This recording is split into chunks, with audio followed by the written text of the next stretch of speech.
नमस्कार दोस्तों, आज का वीडियो कोई साधारण वीडियो नहीं है। आज मैं आपको पूरी डॉक्यूमेंट्री दिखाने जा रहा हूं। मजाक नहीं कर रहा, आज आप एक पूरी डॉक्यूमेंट्री फिल्म देखेंगे। असल में बात क्या है कि कुछ दिन पहले इस डॉक्यूमेंट्री की प्राइवेट स्क्रीनिंग होने जा रही थी दिल्ली में जर्नलिस्ट के लिए, लेकिन दिल्ली पुलिस ने जबरदस्ती आकर उसे रोक दिया, कहा कि परमिशन नहीं है और इस डॉक्यूमेंट्री को देखना बैन कर दिया। आप तो जानते ही होंगे दोस्तों कि ये पहली बार नहीं है ऐसा हो रहा हो देश में। इससे पहले बीबीसी की इस डॉक्यूमेंट्री पर बैन लगाया गया। फिर खबर आ रही है कि दिलजीत दोसांझ की नई फिल्म पंजाब 95 इंडिया में रिलीज नहीं हो पा रही है क्योंकि सेंसर बोर्ड परेशानियां कर रहा है। दिलजीत ने ट्वीट करके कहा कि अभी के लिए सिर्फ इंटरनेशनली रिलीज हो रही है बिना किसी कट्स के साथ। अब हैरानी की बात देखो, दूसरी तरफ कुछ ऐसी फिल्में हैं जिन्हें सरकार के द्वारा इतना प्रमोट किया जाता है कि उन्हें स्पेशल ट्रीटमेंट मिलती है। The Sabarmati report, Kerala story, accidental prime minister, Veer Savarkar, ये फिल्में ना सिर्फ सिनेमा हॉल में रिलीज होती हैं बाकी फिल्मों की तरह, बल्कि अक्सर इन्हें टैक्स फ्री भी बनाया जाता है। इनकी स्पेशल स्क्रीनिंग भी कराई जाती है पार्लियामेंट में मिनिस्टर्स के सामने, और प्रधानमंत्री खुद भी इनका प्रचार करते हैं ट्वीट करके, और वो भी तब जब ज्यादातर समय इन फिल्मों में झूठी कहानी और झूठा प्रोपेगेंडा भरा होता है। लेकिन अगर कोई ऐसी फिल्म हो जो इनकी आलोचना कर दे या किसी दूसरी पार्टी को थोड़ा फेवर कर दे तो वो डॉक्यूमेंट्री ही क्यों ना हो, उसकी प्राइवेट स्क्रीनिंग पर भी बैन लगा दिया जाएगा। ये जो डॉक्यूमेंट्री है जिसे आज आप देखने जा रहे हो, इस फिल्म को बनाने वाले लोगों ने मुझे रीच आउट किया इस घटना के बाद और पूछा कि क्या मैं अपने यूट्यूब चैनल पर इसे रिलीज करना चाहूंगा। तो मैंने ये फिल्म देखी और सोचा क्यों नहीं। अगर इस तरीके से लोकतांत्रिक देश में आजादी को खत्म किया जाएगा तो मैं वो हर चीज करूंगा जिसकी जरूरत होगी आजादी को बचाने के लिए। ये जो सेंसरशिप का सिलसिला है, हम इसे आगे इस तरीके से चलते नहीं रहने दे सकते, इसलिए ये आज मैं रिलीज कर रहा हूं। ये डॉक्यूमेंट्री 2024 के उस दौर के बारे में है जब देश के इतिहास में पहली बार एक सिटिंग चीफ मिनिस्टर को अरेस्ट कर लिया गया था और एक ही केस में एक पॉलिटिकल पार्टी की सारी टॉप लीडरशिप जेल में डाल दी गई। और ये केस ऐसा जिसमें अभी तक कोई कन्विक्शन नहीं हुआ है और सुप्रीम कोर्ट ने बार बार डांट लगाई है ईडी और सीबीआई को। इस फिल्म का नाम है अनब्रेकेबल, और हालात इतनी खराब है दोस्तों कि इस फिल्म के डायरेक्टर वैसे तो इंटरनेशनल अवार्ड विनिंग डायरेक्टर हैं, लेकिन वो अपना नाम नहीं बताना चाहते क्योंकि उन्हें डर है कि इस फिल्म के रिलीज होने के बाद कहीं उन्हें हरासमेंट ना फेस करनी पड़े। तो आइए इसे देखते हैं। घर पर अपने पॉपकॉर्न बना लीजिए और इसे जमकर शेयर करना, ताकि इन लोगों को भी पता चले कि अगली बार लोगों के बोलने के अधिकार को, हमारी आवाज को, हमारे फ्रीडम ऑफ एक्सप्रेशन को दबाओगे तो जनता उसका मुंह तोड़ जवाब देगी।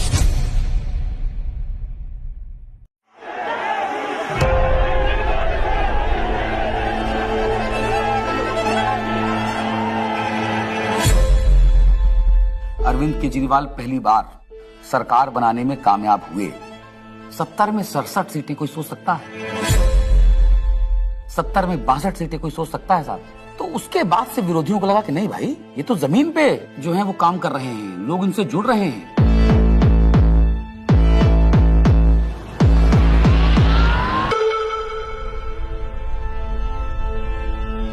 कहानी शुरू होती है तब से जहां से आम आदमी पार्टी ने पंजाब जीता। लोगों की भूख थी आम आदमी पार्टी की, उन्होंने कहा आम आदमी पार्टी हमें चाहिए। लोगों ने वोट दिया और पंजाब में आम आदमी पार्टी का जन्म हो गया। पंजाब के लोग जो हैं वो सच्चे बंदों को पसंद करते हैं और जिसके साथ दिल से जुड़ जाएं जुड़ जाएं।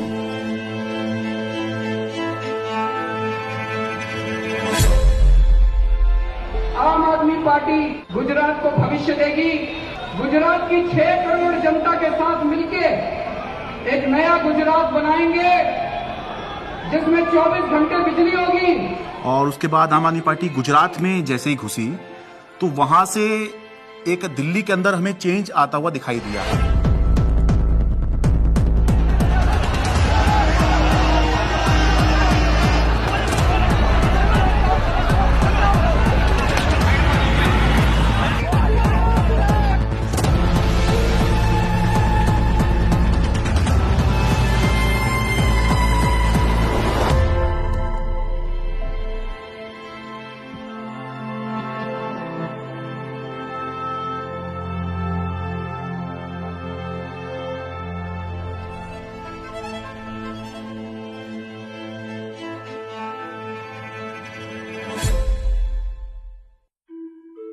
So it started, I think, with the arrest of Satyendra Jain ji, and मुझे ये लगता है कि ये स्ट्रैटेजी उनकी शायद रही होगी कि जो भी अरविंद केजरीवाल के सिर्फ आईज, ईयर्स, आर्म्स, हैंड्स, जो पूरी टीम है, कि अगर हम उस टीम को डिकैपिटेट कर देंगे तो हो सकता है कि काम रुक जाए। टेबल में बैठे होंगे बीजेपी के 3-4 लोग बड़े बड़े, बोले यार अब केजरीवाल को बेईमान साबित करने का क्या तरीका। किसी ने आइडिया दिया होगा कि कुछ घोटाला, बोले यार कोई घोटाला कैसे, कोई चिपकेगा नहीं इस आदमी पे। दिल्ली के स्वास्थ्य मंत्री सत्येंद्र जैन को ईडी ने हिरासत में लिया। एनफोर्समेंट डायरेक्टरेट ने सबसे पहले अरेस्ट होने वालों में मैं था। ऐसे तो कोई कर्म किए नहीं थे कि जेल से ले जाएं। फिर मैंने कहा ऐसे कर्म भी नहीं किए थे मंत्री बन जाए। तो क्योंकि मुझको पूरा केस पता था तो मुझे लगा ठीक है, एजेंसी अगर अरेस्ट कर रही है थोड़े दिन में छूट जाएंगे। Why are they threatened by us? And the answer to me is very clear. आम आदमी पार्टी केवल एक सरकार या 10 नेताओं की पार्टी नहीं है। आम आदमी पार्टी एक सोच है। तब तक जो भी गिरफ्तार होते थे, पॉलिटिकल लोग भी जो गिरफ्तार होते थे, महीने में, 2 महीने में, 3 महीने में निकल के आ जाते थे। तब हमने ये नहीं सोचा था कि इतना लंबा चलेगा। अब ये जानकारी मिल रही है कि मनीष सिसोदिया को गिरफ्तार कर लिया गया है। इस वक्त की बड़ी सीबीआई बुलाया जाता था, ईडी बुलाया जाता था, उनके घर पे रेड हुई, उनके बैंक के लॉकर पे रेड हुई, दिल्ली सचिवालय में उनके ऑफिस में रेड हुई, उनकी यहाँ तक कि उनके पैतृक गांव में भी सीबीआई और ईडी वाले पहुंच गए थे। देखिए हमें तो पता था कि आम आदमी पार्टी के किसी भी नेता के पास एक भी पैसा नहीं है, और मेरे ख्याल से आज ही ईडी और सीबीआई को भी पता है। मैं तो खुश था कि दिल्ली में एक ऐसी शराब पॉलिसी बनाई गई है जिसमें एक मॉल में 27 शराब की दुकानें थी, वो अब कम हो जाएंगी और सरकार को रेवेन्यू बहुत जबरदस्त मिलेगा। तो मैं तो खुश था कि अच्छी पॉलिसी बनाई गई है और कई राज्य इस पॉलिसी को देख रहे थे, पर अचानक इन्होंने चिल्लाना शुरू किया है तो स्कैम हो गया है। अगर एक अच्छी पॉलिसी को ये स्कैम करार देके सीबीआई और ईडी में केस रजिस्टर करा सकते हैं तो किसी भी हद तक जा सकते हैं। मनीष सिसोदिया को ईडी ने गिरफ्तार कर लिया है। तिहाड़ जेल में पूछताछ के बाद मनीष सिसोदिया को अब ईडी ने गिरफ्तार कर लिया है। इससे पहले सीबीआई ने उनको गिरफ्तार किया था और वो इसमें टीएमएलए में 2 ही कंडीशन में बेल हो सकती है। पहली कंडीशन या तो जो सरकार का इन्वेस्टिगेशन एजेंसी है वो कह दे कि केस नहीं। दूसरी कंडीशन बेल हो सकती है जब इन्वेस्टिगेशन एजेंसी द्वारा डाले गए सारे कागज जांच कर लिए जाएं। तो भाजपा की इन्वेस्टिगेशन एजेंसी क्या करती थी, लाखों की तादाद में कागज डाल दिए। अब जज साहब कितना टाइम लगाएंगे वो देखने को, 10 साल। हमने प्रोसीडिंग्स भी पूरी देखी थी सुप्रीम कोर्ट के अंदर, और सुप्रीम कोर्ट ने जो जिस तरह कमेंट्स किए थे उससे ऐसा लग रहा था कि ये केस कुछ है ही नहीं। सुप्रीम कोर्ट ने यहां तक कह दिया था कि आपका केस जो है ट्रायल के अंदर 2 मिनट में गिर जाएगा। किस तरह का केस आप बना के लाए हैं, क्योंकि सीबीआई के बाद मनीष सिसोदिया को ईडी ने भी गिरफ्तार कर लिया था, तो दोनों ही के अंदर जमानत उनको चाहिए थी। अब जब जैसे ही 30 अक्टूबर का दिन था, सुप्रीम कोर्ट ने बेल रिजेक्ट कर दी। जेल में पूछताछ के बाद मनीष सिसोदिया को अब ईडी ने गिरफ्तार कर लिया है। इससे पहले सीबीआई ने उनको गिरफ्तार किया था और वो तिहाड़ जेल में। सीधे चलते जितेंद्र शर्मा के पास। जितेंद्र, बताइए, ईडी ने गिरफ्तार कर लिया है मनीष को? जी बिल्कुल, आप देखिए दूसरे दिन लगातार जो ईडी है वो मनीष सिसोदिया को अरेस्ट करके उनका टारगेट अरविंद केजरीवाल था। इनको ये लगा था, इनके कैलकुलेशन में, कि पार्टी के साइकी में फर्क पड़ेगा, लोग टूटते जाएंगे। तो इसका मतलब ये है कि डेस्परेशन के मापदंड पे तो भारतीय जनता पार्टी अपने लास्ट थ्रेशोल्ड पे पहुंची, और भारतीय जनता पार्टी की लीडरशिप भी उस थ्रेशोल्ड तक पहुंच गई कि अब और कोई तरीका नहीं है इनको जेल में डालने। बड़ी खबर यह है, आम आदमी पार्टी के सांसद संजय सिंह गिरफ्तार कर लिए गए हैं। आपके सांसद संजय सिंह की हो गई है गिरफ्तारी। ईडी ने करते थे संजय सिंह, उस पर कहीं ना कहीं एक बड़ी चोट फिलहाल आम आदमी पार्टी के लिए रहेगी, लेकिन राजनीतिक रूप से ये नुकसान तो है ही, लेकिन क्या सरकार का पक्ष रहेगा शराब नीति मामले में जब ये गिरफ्तारी हुई है, इसका भी इंतजार रहेगा। अब ये अपने आप में काफी ज्यादा। तो भगत सिंह ने अपनी किताब में लिखा कि उनके छोटे भाई जब उनसे मिलने आए, फांसी की सजा हो चुकी थी तब तक, उन्होंने लिखा कि उन्हें ये फिक्र है हरदम नया तर्जे जफा क्या है। जफा मतलब अत्याचार। उन्हें ये फिक्र है हरदम नया तर्जे जफा क्या है, हमें भी शौक है देखें सितम की इंतहा क्या है। इस सरकार के ऊपर बिल्कुल फिट बैठता है कि ये सितम करने पे आए हैं और हम इनकी सितम की इंतहा देखना चाहते हैं। 2200 करोड़ रुपए की रिश्वत खिलाई अडानी ने। Nothing is going on record. 2200 crore रुपए की रिश्वत आपके अधिकारियों को। 2200 करोड़ की रिश्वत। सर वो क्या बोल रहे हैं सर? वो आप इधर बोलेंगे कि उधर बोलेंगे? जिस तरीके से पार्लियामेंट में और पार्लियामेंट के बाहर अगर अरविंद केजरीवाल और पार्टी के वॉइस को एक स्ट्रक्चर करके जनता और देश के सामने रख रहे थे, बीजेपी उससे बहुत इरिटेटेड और फ्रस्ट्रेटेड थी। मैंने तो अपने घर के सामने एक बैनर भी लगवा दिया था कि फक्कड़ हाउस में ईडी का स्वागत है। अब कहानी जो है अलग लेवल पहुंच गई। अरविंद केजरीवाल भी ये बात समझ रहे थे कि जब एक के बाद एक नोटिस आ रहे हैं तो देर सवेर ईडी जो है उनको गिरफ्तार करने आएगी। हमारा एक व्हाट्सएप ग्रुप है पार्टी की लीडरशिप का, जिसमें एक खबर आई थी कि ईडी वाले अरविंद जी के घर पहुंच गए हैं 6 फ्लैग स्टाफ रोड पे। एंड मुझे याद है मैंने ओबरॉय के फ्लाईओवर के नीचे से फिर हमने गाड़ी का यू टर्न लिया था और फिर 6 फ्लैग स्टाफ रोड जो सिविल लाइंस में है वहां पे पहुंचे थे। मुझसे पहले सौरभ भारद्वाज पहुंचे थे वहां पे। इतने में उन्होंने बैरिकेडिंग दोनों तरफ कर दी, बट मैं बैरिकेडिंग से पहले ही जो है वो अंदर पहुंच गया था। मैं वो मेरे को अंदर से किसी का मैसेज आया which was very very sad thing to imagine. Arvind Kejriwal ji अपना बैग पैक कर रहे हैं और एक मुख्यमंत्री अपने घर में ही ऐसा है, आप सोचिए। और वहां जो पुलिस खड़ी है वो उसके लिए नहीं खड़ी है, वो इसलिए खड़ी है कि किसी और को आने नहीं देंगे। उसके यहाँ जो ईडी के जो अफसर हैं वो उसको कह रहे हैं कि अब आप बैग पैक कर लो, आपको अरेस्ट कर रहे हैं। ईडी दफ्तर ले जाया जा रहा है अरविंद केजरीवाल को। इस वक्त की बड़ी खबर, बड़ा अपडेट, अरविंद केजरीवाल को ईडी ने गिरफ्तार किया है और ईडी दफ्तर उनको ले जाया जा रहा है। जिस तरीके से अब दिल्ली के मुख्यमंत्री अरविंद केजरीवाल को ईडी दफ्तर ले जाने की तैयारी की जा रही है और ये माना जा रहा है कि अब ईडी दफ्तर में उनसे पूछताछ होगी और उनके सामने। जब से मैं जर्नलिस्ट बना हूं 17 साल से मैंने नहीं देखा किसी सिटिंग चीफ मिनिस्टर को अरेस्ट किया गया हो। तो मेरे मन में एक बात अंदर से आई कि पार्टी खत्म नहीं होने दी, सरकार नहीं खत्म होने दी। तो उस समय जो बाहर थे, जैसे संदीप पाठक बाहर थे जो संगठन के काम देखते हैं, हमारे जो कैबिनेट के जो साथी थे, आतिशी थी, सौरभ भारद्वाज थे, हमारे सोशल मीडिया के जैस्मिन थे।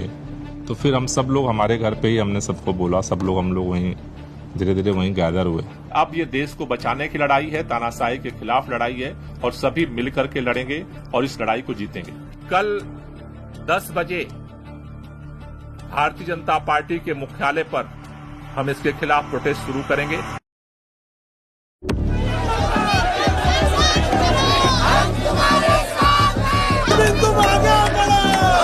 सबसे पहले मैं पहुंचा वहां। हुआ ये कि लोग पार्टी ऑफिस चले गए और हम और दुर्गेश पाठक जी जो आईटीओ वाला चौराहा है उस पर रुक गए। आईटीओ पे मैं जब पहुंचा तो मैंने देखा कि मेरे सामने ही आतिशी और सौरभ को अरेस्ट कर लिया गया।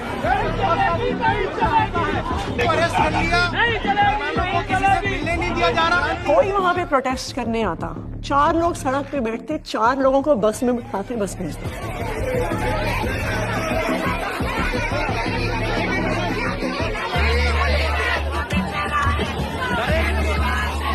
आईटीओ के ऊपर एक फुटओवर ब्रिज है, ऊपर अगर आप जाओगे तो मैं लोकेशन चेंज करता रहता था।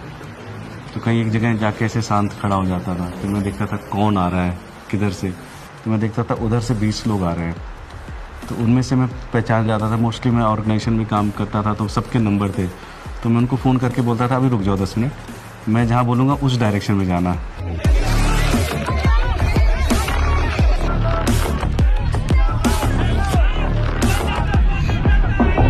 कोई एक डिक्टेटोरियल लीडर है और वो चुनाव से पहले सारे ऑपोजिशन के नेताओं को गिरफ्तार करा लेता है और फिर कहता है कि जी मुझे तो 99% वोट्स आ गए, मैं popularly and democratically elected leader हूँ।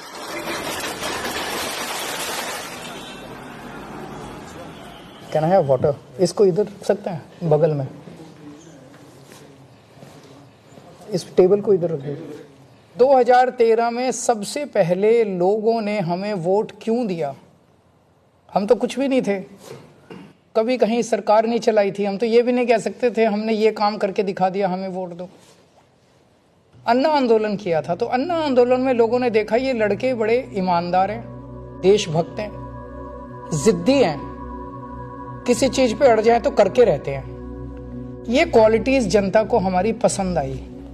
इस क्वालिटी को वो खत्म करना चाहती थी बीजेपी, तो उन्होंने कीचड़ फेंकना चालू किया, करप्शन किया, केजरीवाल ने पैसे खाए, एक ताना बना बुना गया, लोगों को जबरदस्ती करके स्टेटमेंट्स दिलवाए गए, प्रेशराइज कर करके हमारे खिलाफ झूठे बयान दिलवाए गए। लेकिन कुदरत तो कुदरत है, ये क्या है? बीजेपी कुछ नहीं है कुदरत के सामने। हम लोग कुछ बाहर तिहाड़ के खड़े थे एंड आई रिमेम्बर थिंकिंग कि एज ऑफ दैट टाइम हमारी कोर टीम के 5 लोग उस समय उस दीवार के उस पार थे। मेरे हाथ में बहुत कुछ नहीं था, सब ऊपर वाले के हाथ में था। और मैंने अपना अंदर समय बहुत मेडिटेशन करते हुए और गीता पढ़ के बिताया। वहाँ पे सबसे ज़्यादा जो चीज़ परेशान करती है वो होती है अनसर्टेनिटी। उस 17 महीने में एक बड़ा हिस्सा मेरे अंदर उस सिपाही की तरह छटपटाता रहा जो देख रहा था कि उसकी पूरी फौज बाहर युद्ध लड़ रही है, और वो सिपाही जो हमेशा युद्ध में फ्रंट पे होकर लड़ता था वो आज बैरक में बैठा हुआ है। मैंने प्रयास किया कि घर के लोग 6 महीने तक, जब तक मैं जेल में रहा, मैंने प्रयास किया कि कोई मुझसे मिलने के लिए यहाँ पे ना आए, क्योंकि कई बार परिवार के लोग सामने आते हैं मिलने के लिए तो मन में एक अनावश्यक कमजोरी पैदा होती है। तो मैंने इस चीज को अवॉइड किया। फोन पे जब वो वीडियो कॉल पे जब बात होती थी, वीडियो कॉल करते थे तो हंसते थे, लेकिन वो हंसी के पीछे कुछ ना तकलीफ छुपी होती है, क्योंकि पत्नी से बेहतर कोई नहीं समझ सकता है। लेकिन हम लोग को लगता है चलो वो अगर दिखा रहे हैं तो हम लोग को भी ऐसे ही दिखाना। तो हमारे जैसे बच्चे भी आ गए थे तो सारे लोग सब हैप्पी फील करते थे कि पापा हम लोग ठीक है, आप परेशान मत होना और आप ठीक से रहो। एक बारी ना कपिल मिश्रा ने आरोप लगाया था 2 करोड़ का कि सत्येंद्र जैन ने अरविंद केजरीवाल को 2 करोड़ की रिश्वत दी। तो मेरी बेटी स्कूल में पढ़ती थी तो उसका नाम स्कूल में 2 करोड़ ही रखा गया था। तो बच्चों के लिए बहुत, मुझे लगता है ये दौर ऐसा चल रहा है जिसमें कि बच्चों को भी स्पेयर नहीं किया जा रहा है। फैमिली के अंदर अभी तक क्या होता था कि अगर पॉलिटिक्स है तो 2 पॉलिटिकल पार्टीज के बीच में, अपोनेंट्स के बीच में, उसमें फैमिली इन्वॉल्व नहीं होती थी। अब थोड़ा सा लेवल कुछ ज़्यादा ही नीचे आ गया है। नहीं, जब जेल में था तो परिवार को तो मिस नेचुरली करते ही हो आप, और विशेष रूप से जब आपकी वाइफ बीमार हो, आपका बेटा भी केवल कॉलेज में पढ़ता हो। तो उसने चिट्ठी लिखी, उसमें उसने बोला कि अगर आप इस वक्त मेरी चिंता करोगे, अगर आप इस वक्त इस बात को लेकर चिंता करोगे कि मैं परेशान हूँ, तो फिर ये मेरी देशभक्ति पे सवाल है। तो मुझे लगा यार बेटा तो बड़ा हो गया। आपने अगर मेरी चिंता में जरा भी वक्त जाया किया तो फिर वो मेरी देशभक्ति का अपमान होगा। That would be a insult to my patriotism कि अगर मैं देश के सबसे अच्छे शिक्षा मंत्री को ये विश्वास नहीं दिला पा रहा कि आप अपना काम करो, मैं यहाँ पे एकदम सेट हूं, आपको मेरी चिंता बिल्कुल करने की जरूरत नहीं है, तो that would be an insult to my patriotism and I felt that, I even feel that today. Phone आता था, 5 मिनट का फोन होता था वो डेली जो आता था, तो उसमें ऐसा तो नहीं है कि मैं ये कह दूं कि मैं बीमार बहुत हूँ या मैं कुछ भी हूँ। हाँ सब ठीक है, खाना खा लिया, हाँ इतना होता था। जो ड्रेडेड क्रिमिनल्स होते हैं ना, उनको सोलिटरी कन्फाइनमेंट में 2 हफ्ते से ज़्यादा नहीं रखते, उसको इनह्यूमन माना जाता है। तो मुझे लगातार कई महीने तक सेकेंड फेज के अंदर सोलिटरी कन्फाइनमेंट में रखा गया। सॉलिटरी कन्फाइनमेंट में आप जेल ऑफिसर्स और मेडिकल स्टाफ, इनके अलावा आप किसी से बात नहीं कर सकते। सो आई वॉज ऑल अलोन। आपको चाहिए कोई बात करने के लिए, गप्पे मारने के लिए, अपने मन की भड़ास निकालने के लिए, कुछ भी बोलने के लिए, वो अलाउड नहीं था। मतलब 2 जालियों के बीच में से बात करें, शीशा लगा हुआ है, इधर से फोन पे मैं, उधर से हूँ, एक चीफ मिनिस्टर हूँ, दूसरे चीफ मिनिस्टर से मिलने आया हूँ, सिटिंग दोनों। जेल नंबर 1 में मैं था, जेल नंबर 2 में अरविंद जी थे, उसके बीच में एक दीवार ही थी। कभी कभी लगता था आवाज जोर से तो हो सकता है पहुंच जाए उधर। कई बार जेल के अंदर जब ऐसे मौके आते थे, ऐसे मोमेंट्स आते थे जब आदमी कमजोर फील करता था, तब मुझे लगता था यार मनीष की तरफ मैं सोचता था कि मनीष को 1.5 साल हो गया, उसकी तो वाइफ भी इतनी बीमार है, वो नहीं टूटा, सो हमें भी हिम्मत रखनी है। ये बड़ा वो था कि उन्होंने मेरी दवाइयाँ रोक दी। 15 दिन के लिए मैं शुगर का पेशेंट हूँ और 10 साल से मैं इंसुलिन पे हूँ, और 15 दिन उन्होंने मुझे इंसुलिन दी, मेरा शुगर 350-400 पहुँचने लग गया। जब जयप्रकाश नारायण इमरजेंसी के दौर में जेल गए थे, जब वो जेल गए थे उनकी दोनों किडनी ठीक थी, और 4 महीने बाद जब वो जेल से बाहर आए उनकी दोनों किडनी खत्म हो चुकी थी। Mr. Kejriwal, in fact, wrote to Tihar jail authorities alleging that he was not being administered insulin despite flagging his peaking sugar levels. ये जेल वाले कहते थे कि इंजेक्शन नहीं देंगे, प्रिस्क्राइब नहीं है। पता नहीं कितने साल से वो इंजेक्शन ले रहे थे, सब प्रिस्क्राइब था। भारतीय जनता पार्टी के कहने पर अरविंद केजरीवाल जी की इंसुलिन रोके हुए। ऐसा लगने लगा कि यार क्या ये जेल में रख के इनको मारने का प्लान बना रहे हैं। क्योंकि पॉलिटिक्स एक अलग होती है, लेकिन पॉलिटिक्स का मतलब ये नहीं होता है कि मैं आपको निपटा ही दूंगा। तो ये इंसुलिन वाली बात जो है, ये तो निपटाने वाली बात है। विरोधी होते हैं राजनीति में, लेकिन दुश्मन नहीं होते। कोर्ट के आदेश पर डॉक्टर्स की कमेटी बनती है, उसके बाद जो है इंसुलिन दी जाती है। आम आदमी पार्टी का मोराल जो था वो डाउन था। क्यों? कि आम आदमी पार्टी जो है वो दो चीज पे चलती है, केजरीवाल का नाम और वॉलंटियर का काम। वो दौर थोड़ा ऐसा था कि लगा था कि अब आम आदमी पार्टी जो है वो अब बचेगी नहीं, क्योंकि केजरीवाल के बाद कौन। कई बार ऐसे क्षण आए, ऐसे मोमेंट्स आए जब लगा कि अब तो सब खत्म हो गया, अब सब बर्बाद हो गया, अब there is no coming back from this, we have hit rock bottom.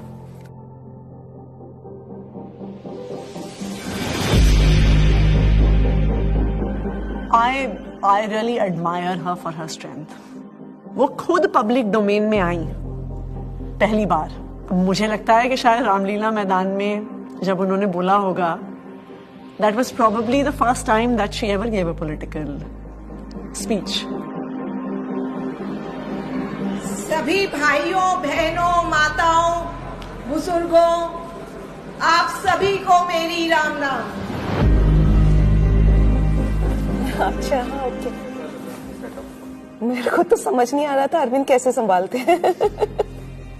मैं तो बार बार यही सोचती थी कि वो तो हमेशा इसी उसमें रहते हैं। It's such a turmoil, it is not easy. मेरी पत्नी ने आज तक कभी पॉलिटिक्स में पार्टिसिपेट नहीं किया था, कभी वो सामने नहीं आई, आपने कभी उनको नहीं देखा होगा। वो हमेशा शी एंकर्स द हाउस, लेकिन इस दौरान मजबूरी में उन्हें बाहर आना पड़ा, सामने आना पड़ा।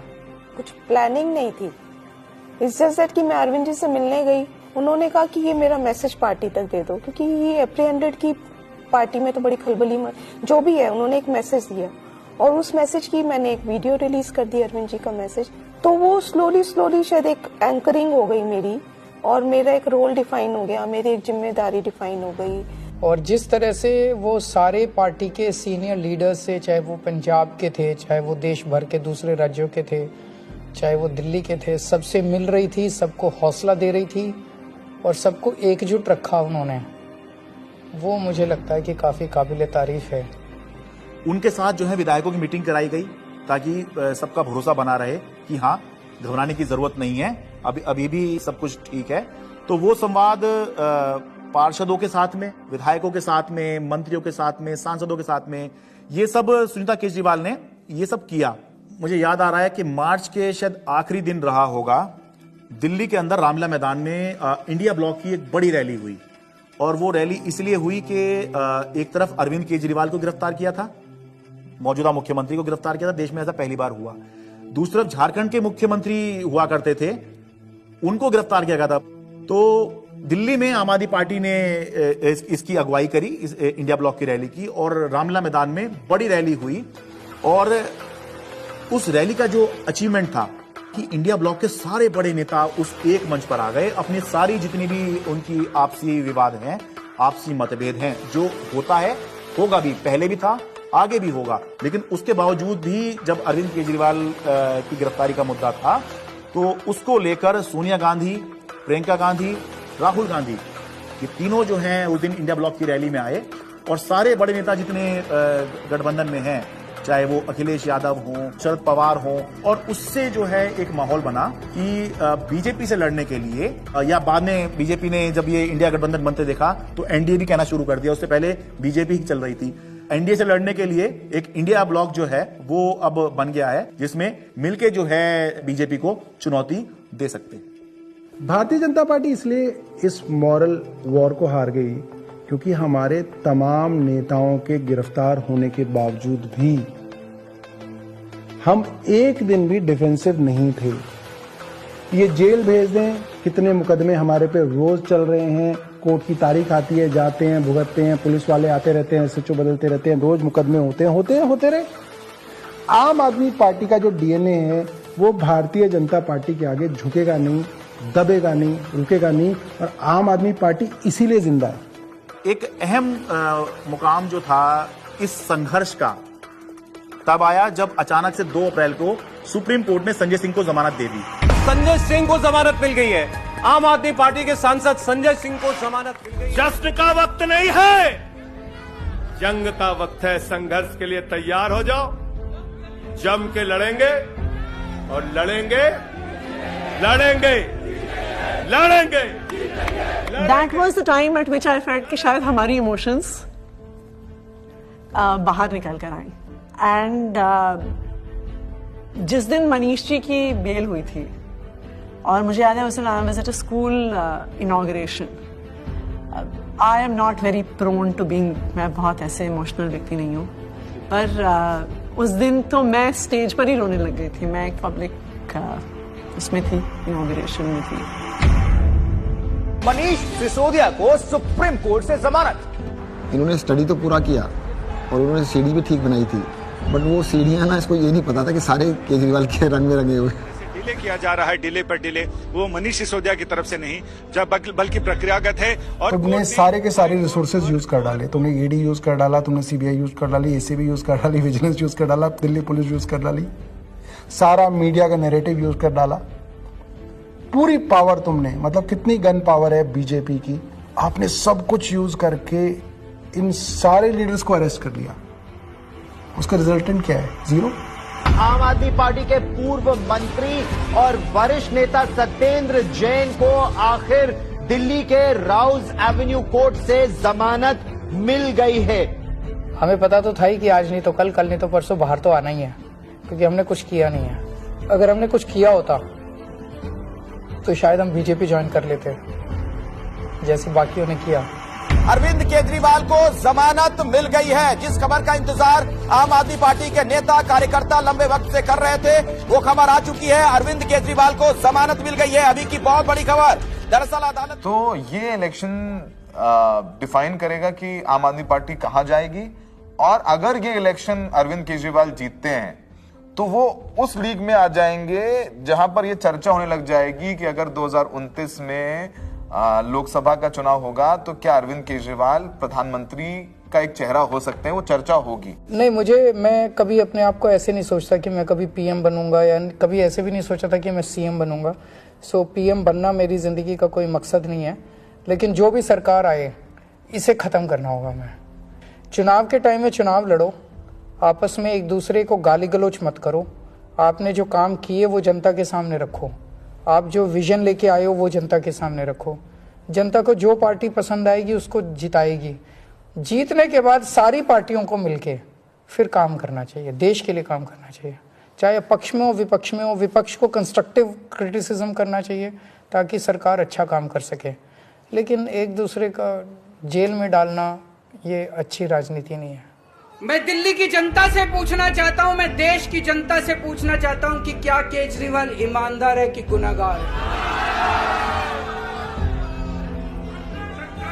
दोस्तों,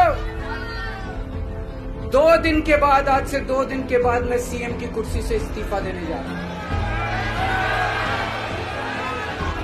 और मैं तब तक CM की कुर्सी पे नहीं बैठूंगा जब तक जनता अपना फैसला ना सुना दे। Did you anticipate his resignation, and why did he resign?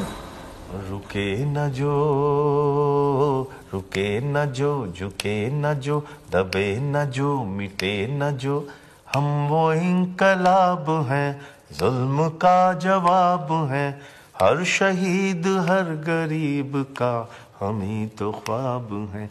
रुके न जो, झुके न जो, जी रहे हैं इसलिए कि प्यार जग में जी सके, प्यार जग में जी सके, प्यार जग में जी सके। जब हमने पार्टी बनाई थी तब सभी नेताओं और मीडिया ने कहा था कि इनकी एक भी सीट नहीं आएगी, लेकिन जनता ने मुझे मुख्यमंत्री बना दिया। जब हमने 2014 में असूलों के आधार पे सरकार छोड़ी तो इन सब ने फिर शोर मचाया कि आम आदमी पार्टी खत्म हो गई, अरविंद केजरीवाल खत्म हो गए। लेकिन फिर जनता ने हमें 67 सीटों के साथ जीत दिलाई और 2020 में हमने वो कर दिखाया जो किसी ने सोचा भी नहीं था। हमने अपने काम के नाम पे वोट मांगे, शिक्षा और स्वास्थ्य के नाम पे वोट मांगे।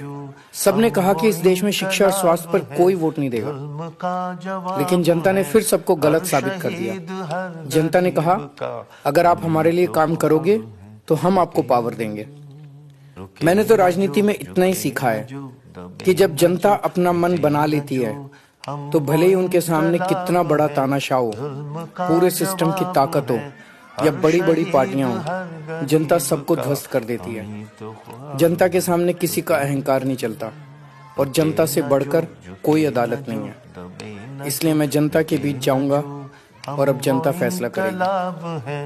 जुल्म का जवाब है हर शहीद हर गरीब का, हम ही तो ख्वाब है रुके न जो।